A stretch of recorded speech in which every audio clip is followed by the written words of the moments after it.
तो हेलो दोस्तों, कैसे हो आप सब? मैं हूँ शिवम वर्मा और ये है मेरा चैनल द फुटबॉल एजेंडा। आज के हम वीडियो में पहले ये बात करेंगे कि ये चैनल का एजेंडा क्या रहेगा और आने वाले वीडियोस किस तरीके के होंगे। देखिए, बस चैनल का एजेंडा ये रहेगा कि ब्रेकिंग न्यूज़ तो कवर होगी ही होगी, साथ ही कुछ मसालेदार ओपिनियंस भी कवर होंगे।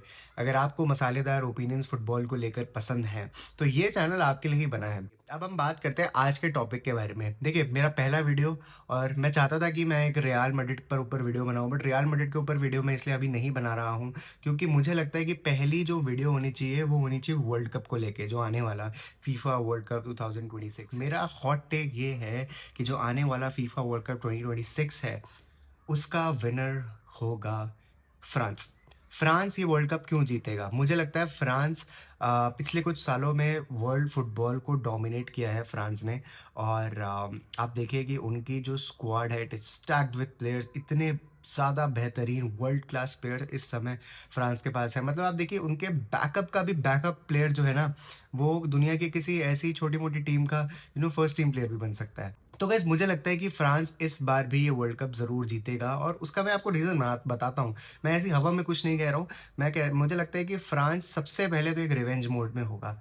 हमने देखा 2022 फीफा वर्ल्ड कप कतर में, फ्रांस जो है फाइनल में इतना टफ फाइट देने के बाद भी हार गया।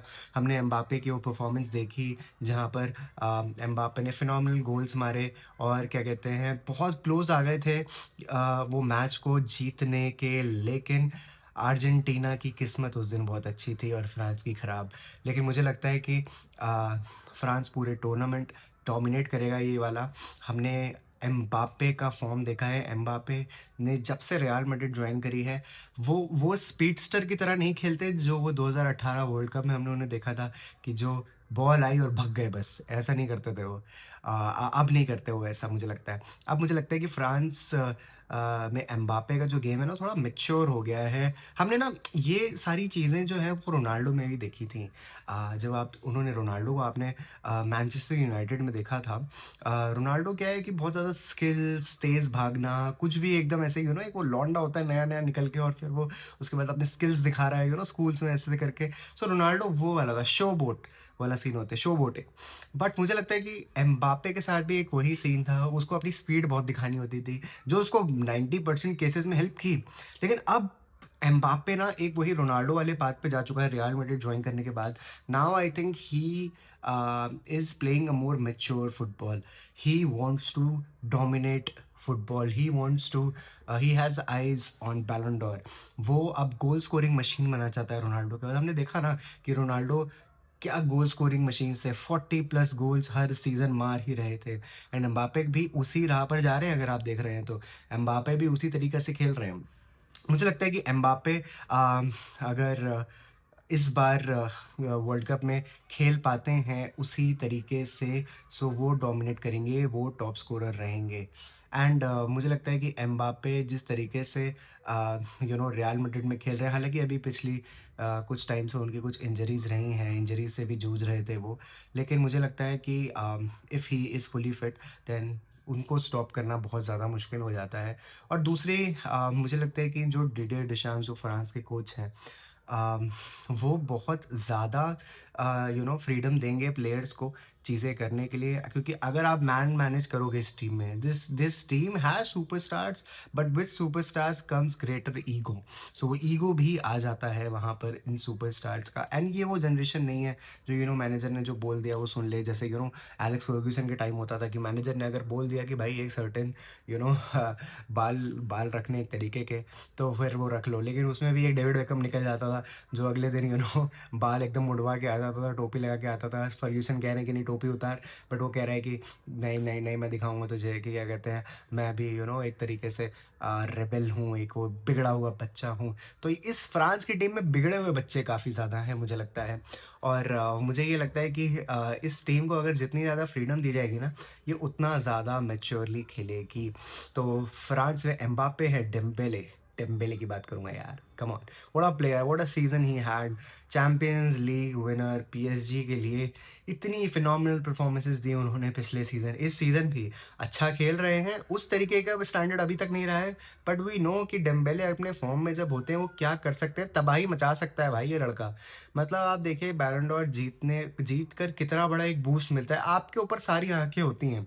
पूरे वर्ल्ड कप में डेम्बेले के ऊपर एक अलग आँखें होंगी, एम्बाप्पे तो हो गई, एम्बाप्पे पर। लेकिन मुझे लगता है डेम्बेले पर भी उतनी ही ज़्यादा निगाहें होंगी क्योंकि डेम्बेले को परफ़ॉर्म करना पड़ेगा। क्योंकि अगर एक साइड से एम्बाप्पे खेल रहे हैं, तो दूसरी साइड से डेम्बेले को भी प्रोवाइड करना होगा। He would also have to score और even assist.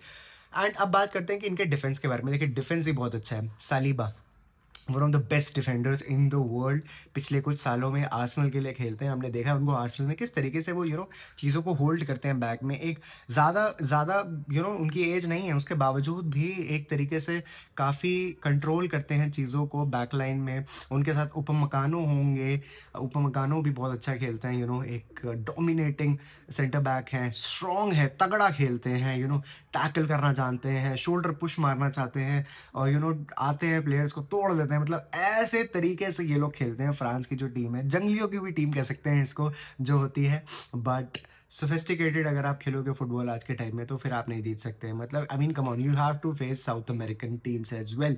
South American teams आपने देखा है किस तरीके से खेलती हैं। अभी हमने इंग्लैंड और उरुग्वे का एक फ्रेंडली देखा, और उसमें हमने देखा कि यूरुग्वे वाले किस तरीके से खेलते हैं। एंड इट शोज़ कि ये लोग, जितना इंग्लैंड में बोला जाता है कि फिजिकल गेम है, फिजिकल गेम है, आप थोड़ा मोड़ा आप साउथ अमेरिकन टीम्स को देखिए, वो जिस तरीके से खेलती है ना, फिजिकल उसको कहते हैं असली। So France will face physical teams as well, and वहाँ पे टेक्निकलिटी ज़्यादा काम नहीं करती है, वहाँ पे विल पावर और जो सुपरस्टार्स हैं डेम्बेले, एम्बाप्पे टाइप के, वो मैटर करते हैं। तो मुझे लगता है ओवरऑल कि फ्रांस ये वर्ल्ड कप ज़रूर जीतने वाली है, क्योंकि और टीमें इतना मुझे अच्छा लग नहीं रहा जिनका चांस। स्पेन थोड़ा मोड़ा ठीक है, जर्मनी टोनी क्रूज के बाद उस तरीके की डोमिनेशन मिडफील्ड में है नहीं उनके पास, स्टार्स नहीं अटैक में इतने अच्छे अच्छे। और ब्राज़ील, हाँ, कार्लो एंcelotti अगर कुछ करते हैं, अपना मैजिक जैसे उन्होंने रियल मैड्रिड में किया था, तो कुछ हो पाएगा। बहुत सारे लूप होल्स है उसमें। ब्राज़ील पर हम एक अलग वीडियो भी बनाने वाले हैं। अगर आपको लगता है कि ब्राज़ील का क्या होने वाला है अगले वर्ल्ड कप में, तो मैं आप अपनी जो प्रेडिक्शन है वो आपको ज़रूर दूँगा अगले वीडियो में। बट तब तक के लिए आप बने रहिए। लेकिन मुझे अभी तक ये लगता है कि फ्रांस जो है वो डोमिनेट करने वाली है वर्ल्ड कप। आपको क्या लगता है कि फ्रांस ये वर्ल्ड कप जीतती है या नहीं? एंड मैं आपको ये बताऊँगा कि आने वाले दिनों में और भी ज़्यादा वीडियोज़ आएँगे। सो आप वीडियोज़ को ज़रूर देखिए, सब्सक्राइब करिए इस चैनल को। नया चैनल है, बेबी चैनल है मेरा। बहुत एफ़र्ट के बाद, बहुत सोच-विचार के बाद मैंने फुटबॉल को लेकर फिर से कुछ शुरू करने की कोशिश करी है, और मैं चाहता हूँ कि ये चीज़ आगे ग्रो हो, बट आपके साथ के बिना ये नहीं होगा, I know. So please subscribe to this channel, and और अमेज़िंग वीडियोज़ आती रहेंगी। तब तक के लिए आप वेट करिए। और आपके क्या थॉट्स हैं फ्रांस को लेकर इस वर्ल्ड कप में? कमेंट सेक्शन में ज़रूर बताइएगा, और लाइक ठोक के ये बता देना कि आपको मेरा ओपिनियन पसंद आया या नहीं। Good bye.